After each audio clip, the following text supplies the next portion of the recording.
চালিয়ে কোন স্রোত তাদের জীবন চালায়। ওই সময় সে যুবক মানুষ নিজেকে ধরে রাখতে পারে নাই, রিক্সা গ্যারেজে ফেলে এক কলসি পানি নিয়ে একটা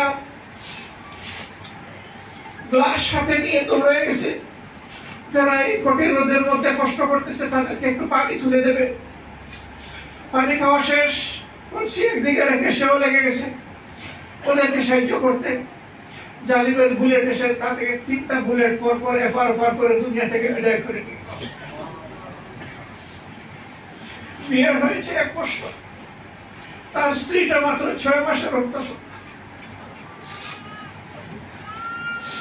আমি চিন্তা করলাম এই মেয়েটা যদি আমার পৌরসজাত মেয়ে হতো, আজকে আমার রূপটি কি হতো। আমি মেয়েটাকে জিজ্ঞেস করলাম, আরে তোমার অনুভূতি কি, তুমি কেমন আছো? আমাকে বললো, বাবা আমি যেমন থাকি আমি আমার গর্বের সন্তান নিয়ে চিন্তিত। ওর কি হবে? ও তো একজন গরিব রিক্সাওয়ালার সন্তান আমার পেটে রেখে গেছে। আমি কি পারবো তাকে মানুষ করতে? এই মেয়েটাকে বললাম, মেয়ে আজকে তুমি আমার মেয়ে, তোমার সন্তানের যাবতীয় দায়িত্ব বাংলাদেশ জামাতে ইসলামে কবুল করলো আল্লাহর উপর ভরসা। তোমাদের বেঁচে থাকা, বেড়ে ওঠা আল্লাহই রহমত দিয়ে দেখে দিবে। আর মানুষ হিসাবে আমরা তোমাদের পাশে থাকবো। এখন থেকে প্রতি মাসে তোমাদের চলার মতো, সম্মান ইজ্জত দিয়ে চলার মতো একটা অংশ তোমাদের কাছে ইনশাআল্লাহ পৌঁছে যাবে।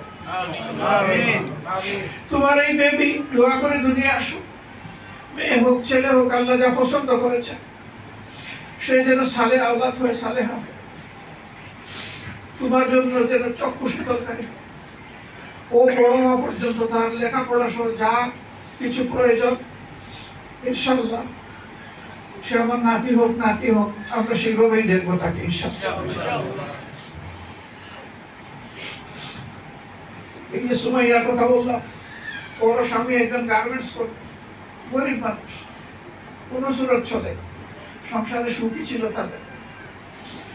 তার বাচ্চাটার ক্ষেত্রে আমরা আল্লাহর উপর ভরসা করে একই কথা বলে এসেছি, যেখানে যাই নিজেকে ধরে রাখতে পারি না। আমাদের এত টাকা পয়সা নাই, কিন্তু আমাদের রানী আল্লাহ রাব্বুল আলামিনের ভান্ডারে কোনো কমতি নাই। আমরা তার উপরেই ভরসা করে বাবা দৌড়ে এসেছেন অফিসে। তিনি এসে বললেন, আমার কোনো চাহিদা নাই, আল্লাহ আমাকে যথেষ্ট ভালো রেখেছে। ওর স্মৃতির জন্য গ্রামে একটা মসজিদ শুরু করেছে। আপনারা পারলে আমার মসজিদটা, ছেলের মসজিদটার দিকে একটু খেয়াল করবেন। এই ধরনের অনেক শহীদের সাথে, পরিবারের সাথে আমাদের মোলাকাত।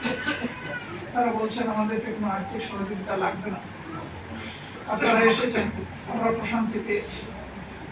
এই জাতি যেন আমার সন্তানকে ভুলে না যায়।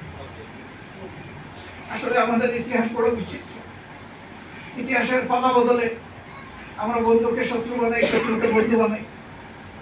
এরকম যে জাতি করে, এই জাতি কোনোদিন বিশ্বের দরবারে নিজের বিবেকের কাছে সম্মানিত হতে পারে না। অপসংস্কৃতির এই যন্ত্রণা থেকে এই জাতিকে বের হয়ে আসতে হবে। যার যেখানে যোগদান জাতির জন্য এটা শ্রদ্ধার সাথে স্বীকার করতে হবে। আমরা প্রধান উপদেষ্টা এবং উপদেষ্টাদের সাথে বসেছিলাম, আমরা বলেছি যে পরিবারগুলোর আর্থিক সহায়তার প্রয়োজন, অর্থবহ সহযোগিতা দেওয়ার পদক্ষেপ আপনারা গ্রহণ করুন এবং রাষ্ট্রের সকল খাতের মধ্যে এটাকে এখন আপনারা সর্বাধিক অগ্রাধিকার দিন। আহতদের চিকিৎসা